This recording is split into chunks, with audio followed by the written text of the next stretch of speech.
Ever told someone something private and regretted it the next day? Just ask Sarah, a 68-year-old retiree from Phoenix. Last month, she mentioned her recent inheritance at a neighborhood coffee meetup. Big mistake. Within a week, she got endless calls about investment opportunities, relatives suddenly needed emergency loans, and neighbors started treating her differently. She's not alone. Last year, over 3 out of 4 seniors faced problems from sharing too much, and many lost money to scams that started with just a friendly chat. When you get older, keeping certain things private isn't being secretive. It's being smart. Today, I'll share 9 things you should never tell anyone. This isn't about hiding. It's about protecting your peace, your relationships, and yes, even your savings. Drop your city in the comments below. Your experience might help others nearby. And don't forget to hit subscribe for more real-life wisdom. Let me show you how Sarah's simple coffee chat changed everything, and what you can learn from it. 1. Financial matters. Let me tell you about Sarah, age 68. At her retirement community's coffee morning, she casually mentioned getting an inheritance from her aunt.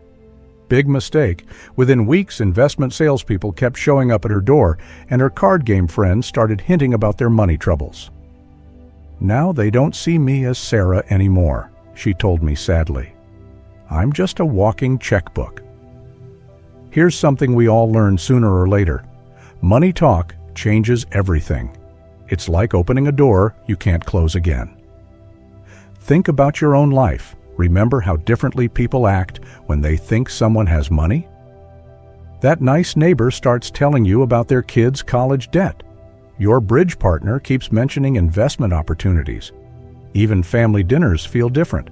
Suddenly, everyone's talking about their financial problems, hoping you'll offer help.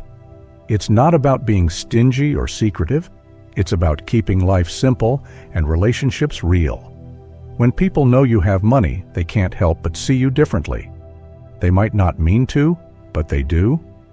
That friendly chat over coffee isn't just a chat anymore. There's always that money thing hanging in the air. The fix is pretty simple, but you have to stick to it. When someone asks about money, just say, "I'm doing fine. Thanks for asking." If they push harder, I make it a rule not to discuss money. Keeps life simpler.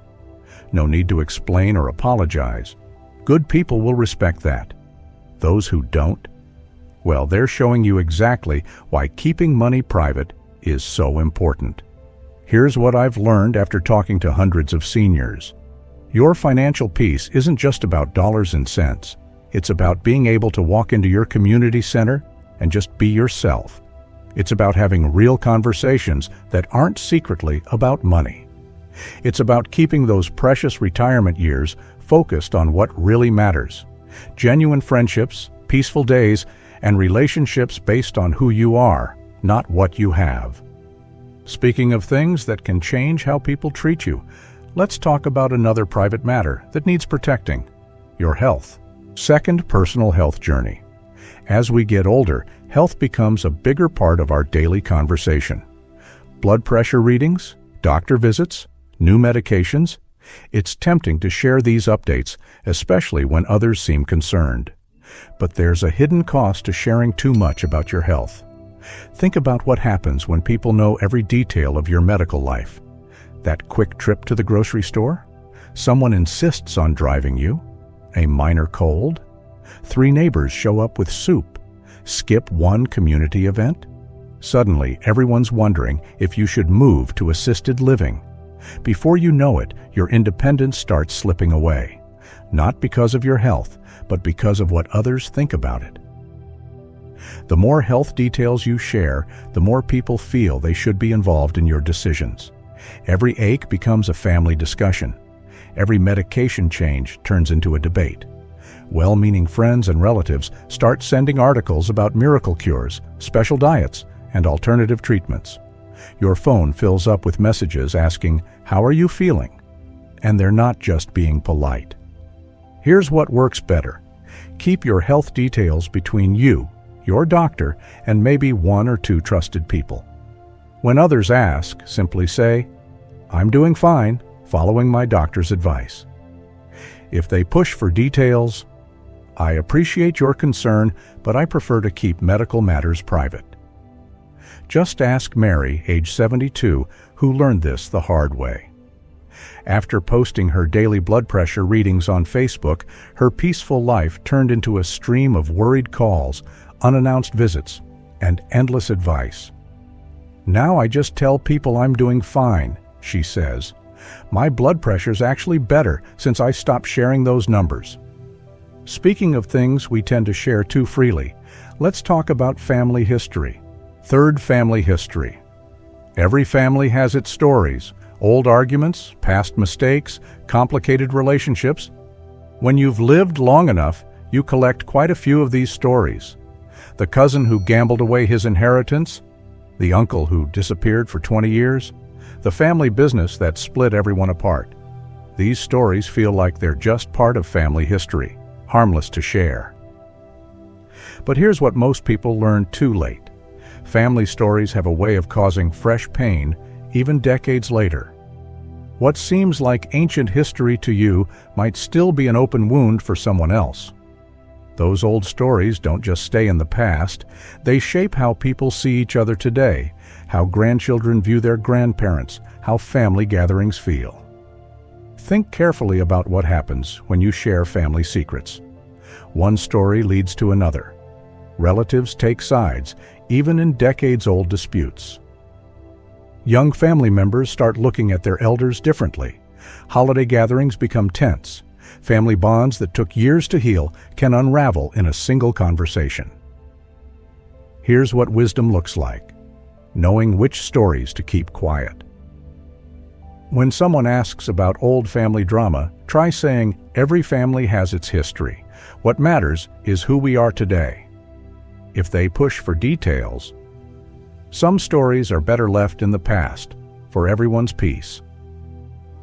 Take Linda, age 75, who casually mentioned at Thanksgiving why her sister didn't speak to their mother for 10 years.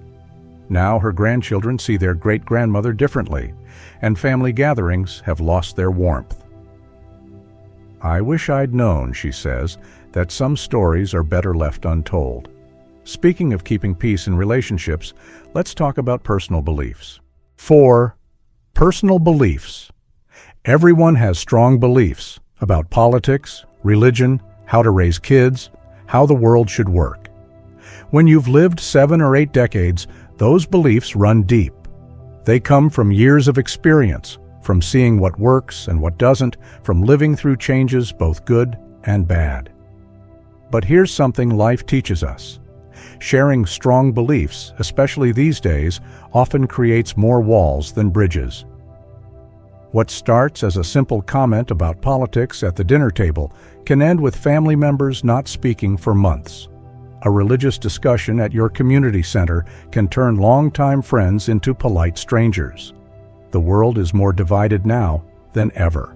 Social media, news channels, even family group chats. Everyone's pushing their views, trying to prove they're right. But at our age, we've learned something valuable. Being right isn't as important as being together. Having peace in your relationships matters more than winning an argument. Here's what really works. Keep your strongest beliefs between you and those who already share them. When hot topics come up, try saying, "I prefer to listen rather than debate these days." If someone pushes, let's focus on what brings us together instead. This isn't about hiding who you are, it's about choosing harmony over conflict. Look at James, age 70, who shared his political views at his grandson's graduation dinner. Now half his family skips Sunday visits, and his grandkids feel awkward around him. "I wish I'd known," he says, "that some opinions are better kept to myself." Speaking of keeping things to yourself, let's talk about past disappointments. 5. Past disappointments. Life gives us plenty of reasons to feel hurt. That promotion you were passed over for, the business partner who cheated you, the friend who betrayed your trust, the divorce that left you starting over. After decades of living, these old wounds can feel like stories we need to share, lessons others should hear. But here's what most people learn late. Talking about old hurts keeps them alive. Every time you tell the story of how someone wronged you, you're not just sharing a memory. You're reliving that pain. You're letting that person or situation keep hurting you year after year. Even worse, you're letting others see you through the lens of those old wounds. Think about what happens when you share these stories. People start tiptoeing around certain topics. They see you as bitter or stuck in the past. New opportunities for friendship or trust become harder because others worry they'll end up in one of your stories. Your pain becomes part of your identity when you're so much more than what happened to you. Here's the real wisdom: learning to say, "That's in the past," and mean it. When old hurts come up, try, "I've made peace with that chapter of my life." If someone pushes, I prefer to focus on today's blessings. This isn't about denying what happened, it's about choosing your present peace over past pain. Consider Marie, age 69, who talked constantly about her messy divorce from 15 years ago. "I realized," she says, "that sharing my hurt wasn't healing it. It was keeping me from moving forward." Speaking of moving forward, let's talk about acts of kindness. 6. Acts of kindness. When you help others, it's natural to want to share the good news. Maybe you helped fund your grandson's college education. Maybe you deliver meals to elderly neighbors. Maybe you make big donations to your church. It feels good to talk about doing good. After all, shouldn't we inspire others to be generous too? But here's what a lifetime teaches us. When you talk about your good deeds, something pure gets lost. That warm feeling of helping others quietly? It gets replaced by likes on Facebook or pats on the back. The joy of giving becomes tangled up with the praise you get for giving. Even worse, people start seeing your kindness as showing off, no matter how sincere you are. Think about what happens when you share your generous acts. Others feel pressured to match your giving. Some people start coming to you first whenever there's a need. Your genuine desire to help gets questioned. Are you doing it for others or for attention? The simple joy of helping someone gets complicated by everyone knowing about it. Here's what real generosity looks like: helping without hashtags or announcements. When someone mentions your good deeds, try, "I'm just grateful I can help sometimes." If people push for details, the best giving is done quietly. This isn't about hiding your kindness. It's about keeping it pure. Take Helen, age 73, who posted on Facebook about every donation and volunteer hour. "Now I just help quietly," she says. "It feels more real when it's just between me and the person I'm helping." Speaking of quiet dignity, let's talk about age-related details. 7. Age-related details. Getting older is a fact of life. We all age, we all change. Some of us are proud to share our age. After all, those years represent a lifetime of experience. Others like to joke about it at birthday parties or community gatherings. Seems harmless enough, right? But here's what you notice if you pay attention. The moment you start talking a lot about your age, people start treating you differently. Share your age at a community event, and suddenly people are speaking louder to you. Mention you're 75 at the gym, and they start suggesting you take it easier. Tell your age at a family gathering, and your kids start questioning if you should still be driving. Think about what happens when age becomes your main topic. You'll catch people replacing normal conversations with comments like, "You look great for your age," or "Are you sure you can still do that?" Before you know it, people stop seeing you as just you. They start seeing you as a number. Your opinions get dismissed as old-fashioned. Your capabilities get questioned. Your independence starts shrinking. Here's what works better. Let your energy and actions speak for themselves. When age comes up, try, "Age is just a detail. It's how you live that matters." If someone pushes, "I'm too busy enjoying life to count the years," this isn't about denying your age. It's about not letting it define you. Take Robert, age 77, who used to announce his age at every chance. Since I stopped talking about numbers, he says, people actually listen to what I say instead of just seeing me as the old guy. 8. Intimate life. Being older doesn't mean romance and intimacy disappear from our lives. Maybe you're dating again after losing a spouse. Maybe you and your partner still share a passionate relationship. Maybe you're exploring new connections. These are normal, healthy parts of life at any age, but they're also deeply personal. But here's what happens when you share too much about your intimate life. People get uncomfortable, or worse, judgmental. Society has strange ideas about romance and older adults. Share that you're dating, and suddenly everyone has an opinion. Mention your active love life, and younger folks act surprised or embarrassed. Talk about a new relationship, and family members start worrying about gold diggers or taking advantage. Think about what happens when intimate details become public knowledge. Your personal life becomes community gossip. Family members start watching out for you like you've lost good judgment. Friends make jokes that aren't really jokes. What should be natural and joyful becomes awkward and complicated. Here's what maintains your dignity: keeping your intimate life private. When people ask about your dating life, try "I'm happy with how things are." If they push for details, some things are better kept private. This isn't about shame, it's about protecting something precious. Consider Margaret, age 70, who shared news about her new dating life at her book club. Soon, her children were running background checks on her dates, and her neighbors were watching who visited her home. "Now I keep my personal life to myself," she says. "My happiness doesn't need an audience." Speaking of privacy, let's talk about life achievements. 9. Life achievements. We all have moments we're proud of. That successful career, the business you built, the children you raised well, the community projects you led. After a lifetime of accomplishments, it's natural to want to share these successes, especially when younger folks seem to think we're past our prime. But here's what experience teaches us. Constantly talking about past achievements changes how people see you today. Share too many stories about your glory days, and people start thinking you're living in the past. Bring up your old job title too often, and they might wonder if you've lost your identity in retirement. Keep talking about past successes, and you might miss seeing the respect you've earned just by who you are now.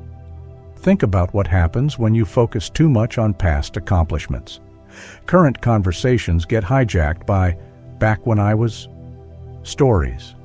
New friends feel like they're living in the shadow of your past. Worse, you might start measuring today's simple joys against yesterday's big wins. Life becomes a constant comparison to who you used to be, instead of celebrating who you are. Here's what real confidence looks like: letting your present actions speak louder than past titles. When someone asks about your achievements, try "Life's given me many great experiences." If they push for more, today's what matters most. This isn't about hiding your success, it's about being secure enough not to advertise it. Take David, age 76, former CEO who used to introduce himself with his old title. "Now I'm just David who volunteers at the library," he says. "And you know what? I've never felt more respected." Remember, true achievement isn't about what you've done, it's about who you've become. As Sarah from our opening story discovered, keeping certain things private isn't about being secretive, it's about being wise. These 9 areas of life, from finances to personal relationships, deserve protection, not because they're shameful, but because they're valuable. Your peace matters, your dignity matters, your relationships matter. Remember this: in a world where everyone shares everything, choosing what to keep private is a sign of wisdom, not weakness. The quieter you keep these aspects of your life, the louder your dignity speaks. As my grandmother used to say, not everything needs to be a story. Some things are just for you.